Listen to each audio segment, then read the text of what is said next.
Bien, un saludo académico a todos los participantes y las participantes del postdoctorado en investigación penal de nuestra Universidad Nacional Experimental de Yaracuy. En este momento vamos a comenzar con el seminario Sociología de la Criminalística. Mi nombre es Cecil Gerardo Pérez Torres. Soy sociólogo, doctor en Ciencias Sociales y profesor de la Universidad Centro Occidental y Centro Alvarado en Sociología y en otras universidades públicas. Vamos entonces a desarrollar este seminario planteando cómo desde la perspectiva sociológica se analiza la realidad para luego incorporarnos al tema de la sociología criminalística.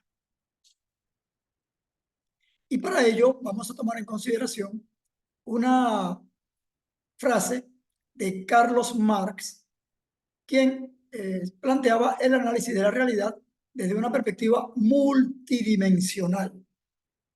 Esto significa que la realidad hay que verla con todos los elementos que la determinan, que la generan y que a su vez ella genera. Marx entonces decía en el libro El programa de Gotha, planteaba lo siguiente: la realidad es concreta porque es la síntesis de múltiples determinaciones.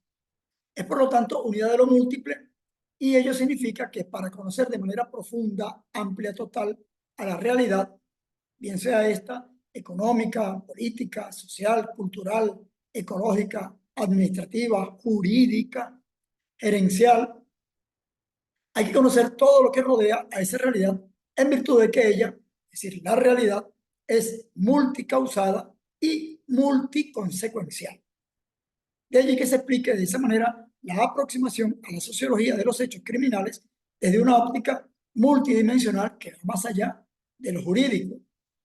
Y para ello vamos a tomar en consideración este ejemplo de cómo se analiza el tema de la seguridad pública, de la delincuencia, con este subtítulo de la multidimensionalidad del delito en la sociedad. Entonces, tomando en consideración el planteamiento de Marx, él nos decía entonces que hay que analizar las causas y las consecuencias de un hecho determinado, es decir, de la realidad, que es lo que se convierte en nuestro objeto de estudio. Y entonces, para analizar la realidad en nuestra sociedad venezolana, latinoamericana, mundial, sobre todo en el ámbito de la sociedad capitalista, por lo general se toma en consideración en esta primera parte que las causas son la pobreza, el desempleo, la marginalidad, el consumo de drogas, el consumo de alcohol, el bajo nivel educativo de determinados sectores de la sociedad. Eso, desde una perspectiva, vamos a decir que determinista, es lo que lleva a la gente a cometer delitos.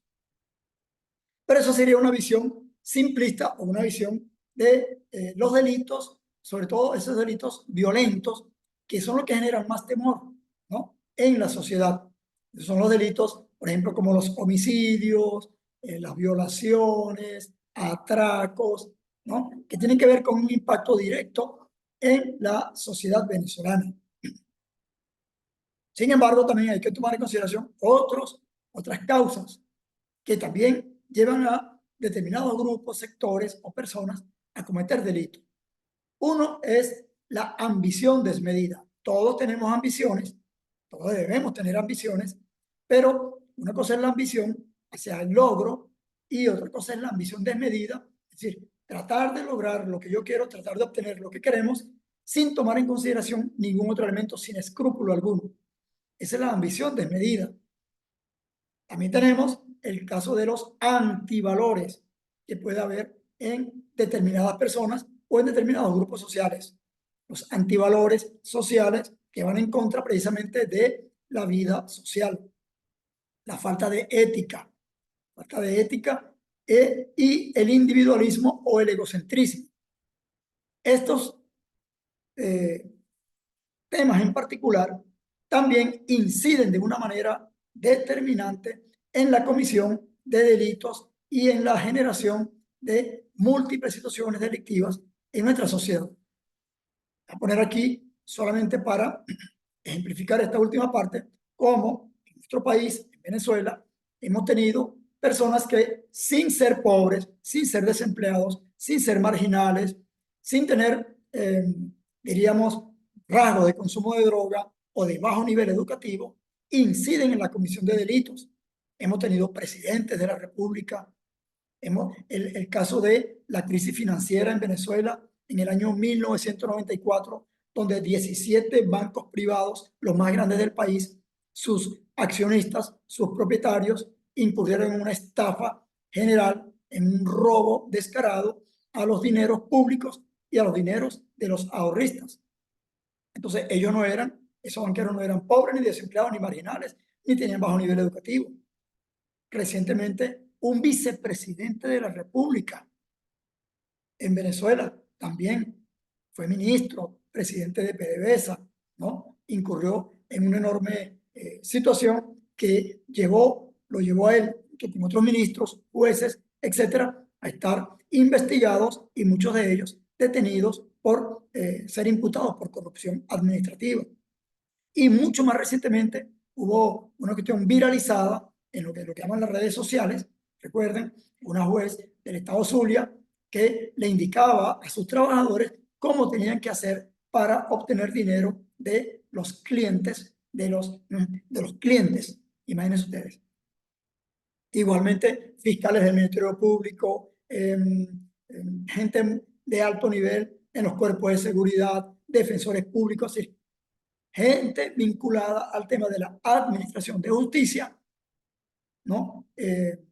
Cometiendo delitos por la ambición de medida, por los antivalores, por la falta de ética y por el egocentrismo. Como consecuencia, tenemos también muertes, prostitución, infancia abandonada, delincuencia juvenil, abandono del hogar, desestabilización social, problemas psicológicos, inseguridad social, hacinamiento carcelario, violencia generalizada, incremento en el número de víctimas, traumas psicosociales, ya no es solamente lo delincuencial, sino a nivel individual los traumas psicosociales y, por supuesto, las pérdidas económicas que generan este tipo de situaciones delictivas. De tal manera que esa es una forma de ver la criminalidad, la delincuencia, desde un punto de vista multidimensional, para precisamente tomarlos en cuenta y elaborar políticas públicas que atiendan a solventar los síntomas del problema, pero también las causas estructurales que lo generan.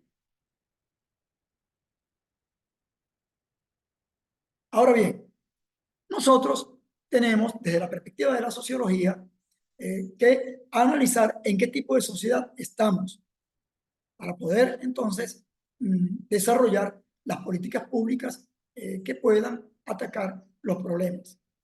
Para ello, vamos a valernos de nuestro epónimo máximo, el libertador Simón Bolívar, quien en una pieza magistral, ¿no? Una pieza sociológica para explicar nuestras realidades y elaborar códigos jurídicos anclados en lo que somos y en lo que pretendemos ser, Bolívar le decía a los constituyentes, a los que estaban en el Congreso de la época, en 1819, 15 de febrero, lo siguiente: no dice el espíritu de las leyes que éstas deben ser propias para el pueblo que se hacen, que es una gran casualidad que las de una nación puedan convenir a otra, que las leyes deben ser relativas a lo físico del país, al clima, a la calidad del terreno, a su situación, a su extensión, al género de vida de los pueblos.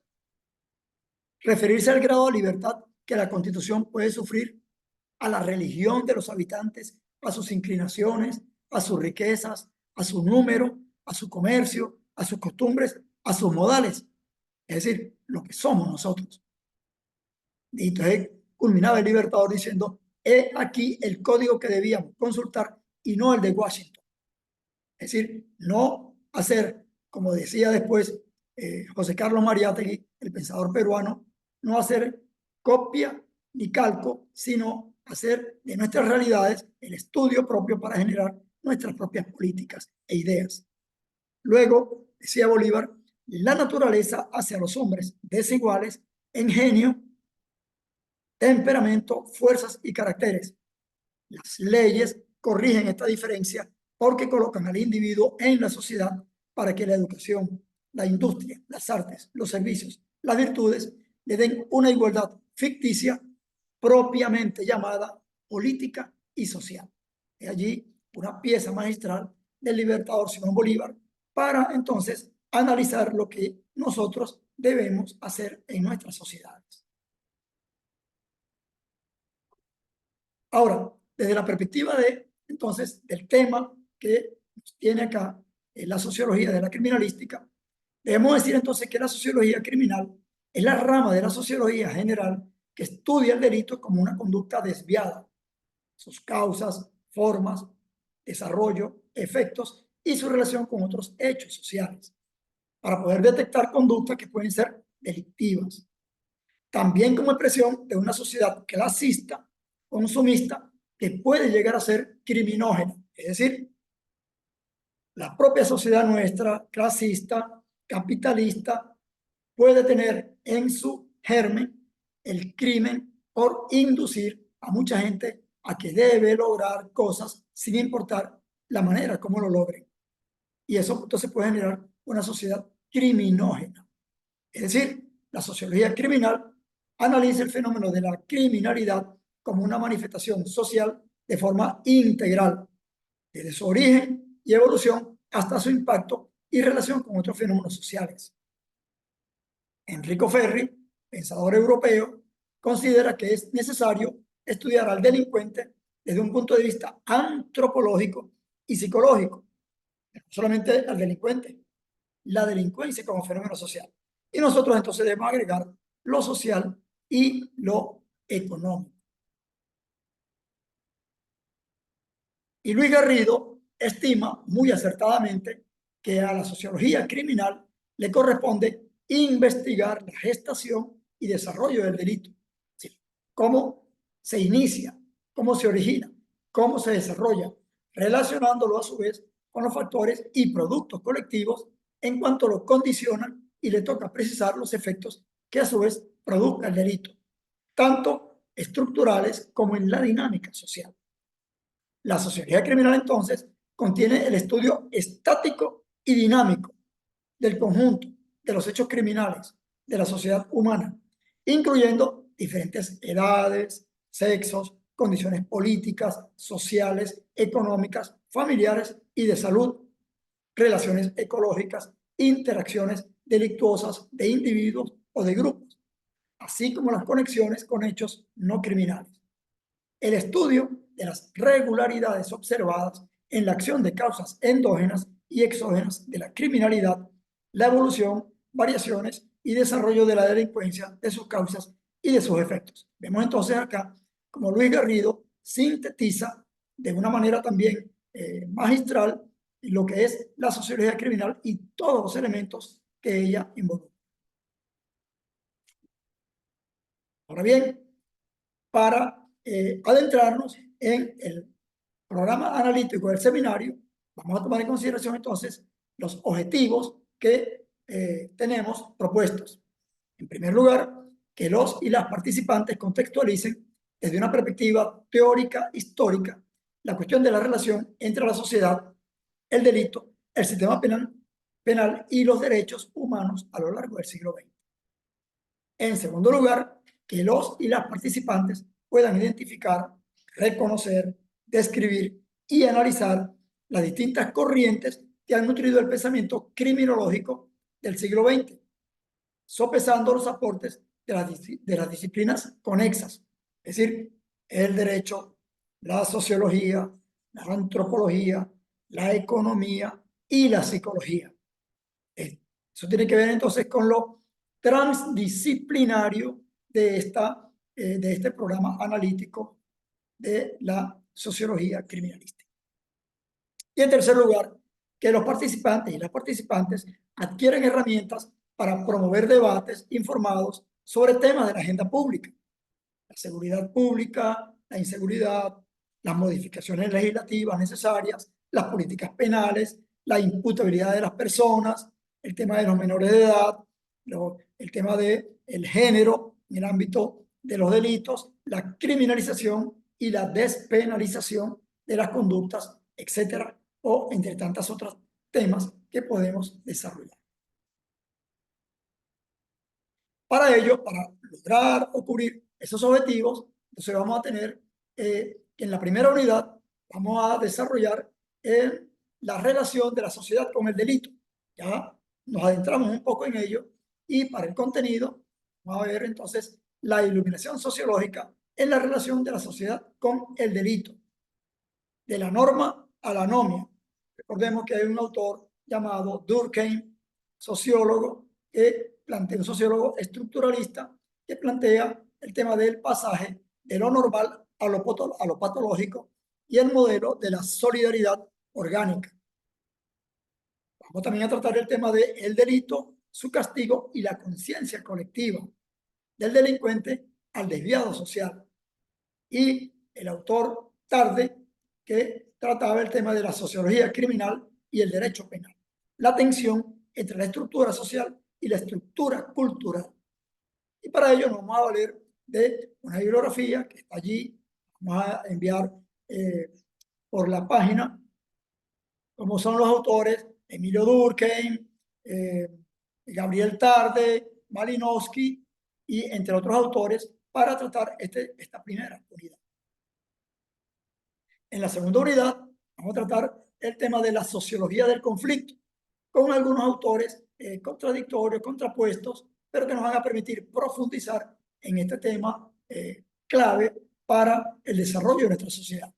Entonces vamos a ver lo que es el marxismo, Freud y la cuestión criminal, con los contenidos que están aquí, como son las teorías del conflicto y el proceso de criminalización, el marxismo, si la visión de las clases sociales y el tema económico, cómo incide en el ámbito del delito y los diferentes aportes y vertientes que ellas tienen, así como las teorías psicoanalíticas del crimen y la sociedad punitiva, la negación de la culpabilidad, la distinción entre la culpabilidad y la reprochabilidad, el Freud y el delincuente por sentimiento de culpa, con la bibliografía que también está allá aquí incorporada, Taylor, Walton, Jung, el delito y el control social en Marx, Engels y Bonger, en la nueva criminología, contribución a una teoría social de la conducta desviada.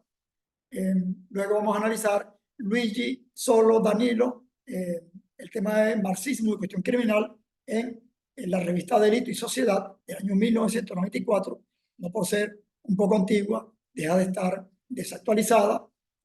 Walton y Jung, las nuevas teorías del conflicto en la nueva criminología, contribución a una teoría social de la conducta desviada, Cipoletti y Freud, el sentimiento por delincuente, por sentimiento de culpa, de Reich y las teorías psicoanalíticas del crimen. Con ello, vamos entonces a abordar esta segunda unidad. La tercera unidad, entonces también vamos a analizar el tema de la ciencia penal, a la política criminal. Como desde una perspectiva científico-social, tenemos entonces que desarrollar política frente al hecho del delito. Entonces vamos a analizar la criminología crítica y la nueva criminología, el abolicionismo del derecho penal, y aquí, junto con ello, el tema del neoliberalismo económico y las políticas penales. Eso tiene mucho que ver con la incorporación en nuestro país, sobre todo, del famoso Código Orgánico Procesal Penal, que se plantea que fue un código que venía desarrollándose desde una perspectiva neoliberal económica y que se intenta aplicar en Venezuela en los años 90 y a principios del 2000 con muchas modificaciones que se le han hecho. Y como contenido, entonces los nuevos realistas y sus propuestas de ley y orden, la delincuencia productiva y el disciplinamiento social, el tema de la reducción de la intervención del sistema penal y la defensa de las garantías individuales frente al Estado, así como el control social en la sociedad capitalista. Para ello, vamos a utilizar algunos autores claves, ¿no? Recordemos que Michel Foucault es uno de los autores claves que tiene que ver con el famoso texto de Vigilar y Castigar. Y aquí vamos a tocar el tema que planteó Foucault del el ilegalismo y la delincuencia, así como las redes del poder. Recuerden que Foucault también tocó el tema de los micropoderes y de la microfísica del poder, que tiene mucho que ver con los elementos vinculados con el tema delictivo. También vamos a tratar autores como Wilson James y Gerd Kelly, Las ventanas rotas, la policía y la seguridad en los barrios.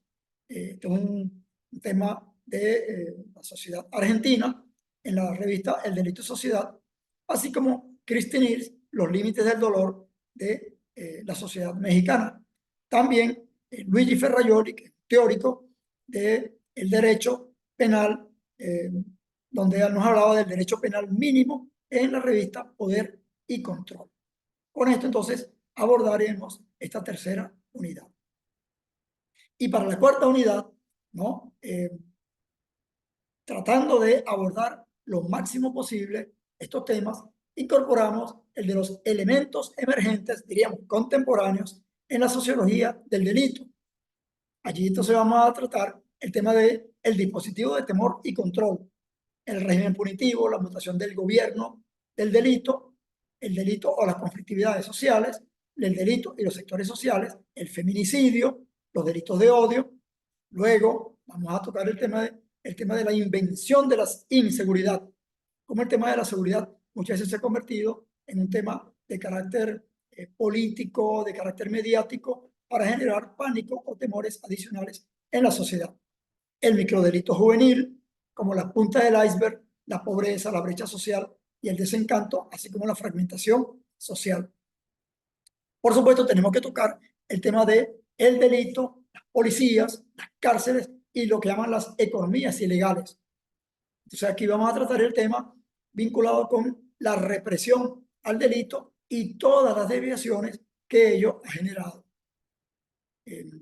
Luego vamos a tratar el tema del delito y la estigmatización social, el estigma y la desviación social, lo que llaman la otrización o la otredad. Hay que tomar en consideración al otro para poderlo entender y comprender, no para justificarlo, sino para explicar su situación, así como también los controles informales, el controlar y el marginar. El otro punto acá va a ser el tema del delito y el miedo al delito, lo que se incorpora como la sensación de inseguridad, narraciones, memorias e imaginarios del miedo, las dimensiones del miedo a nivel social, cultural y político, y el miedo como una construcción social. Y por último, no se puede dejar, no se puede obviar el tema del delito y los medios, cómo desde la agenda mediática se analiza el tema delictivo. Para entonces vamos a analizar el tema de la construcción de la agenda pública, la agenda policial en el periodismo contemporáneo, la crónica policial y la devoción popular, el policía más allá de la crónica, el desplazamiento de la noticia policial, es decir, pasar de la prensa amarilla a la prensa seria, y todo esto que tiene que ver con la nueva ola del crimen a la inseguridad, el uso de las denominadas redes digitales, las redes sociales, en el apalancamiento del tema del delito. Para ello, hay una bibliografía que también vamos a utilizar, está allí, no la vamos a mencionar acá completa, pero es para que tengamos en consideración cómo en este seminario de sociología de la criminalística vamos a tratar de profundizar el tema de el análisis fundamental del delito, tomando en consideración sus síntomas, pero también sus causas estructurales, para poder entonces tener una visión amplia, integral del tema del delito y de la sociología criminal. Entonces, bienvenidos y bienvenidas. Esto entonces vamos a comenzar a desarrollar este tema que es clave, es vital para el desarrollo de nuestras sociedades, para la convivencia de los seres humanos, para todo lo que implica una vida lo más solidaria, pacífica, lo más, diríamos, el mayor nivel de bienestar que podemos que podemos tener siempre y cuando atendamos la situación delictiva de una manera seria, profesional, académica y con políticas que realmente lo impacten y traten de disminuir lo máximo posible para que tengamos entonces una vida social digna, una vida humana, como nos la merecemos nosotros en nuestra sociedad venezolana, latinoamericana y mundial. Así que un gran saludo y con el material que vamos a estar enviando, vamos a ir desarrollando el tema. Y también debo plantearles que vamos a hacer más adelante, creo que dentro de 2 semanas, un foro interactivo en el cual podamos compartir los temas que aquí vamos a tratar y el tema que ustedes van a analizar como un ensayo con el cual vamos a culminar este seminario que va a ser evaluado sobre la base de los aportes, los más enfoques originales, creativos, que todos y todas ustedes puedan hacer para que este postdoctorado tenga una culminación exitosa y que este seminario también sea lo más productivo y provechoso posible para todos y todas. Es que es un gran placer estar con ustedes y nos vemos muy pronto.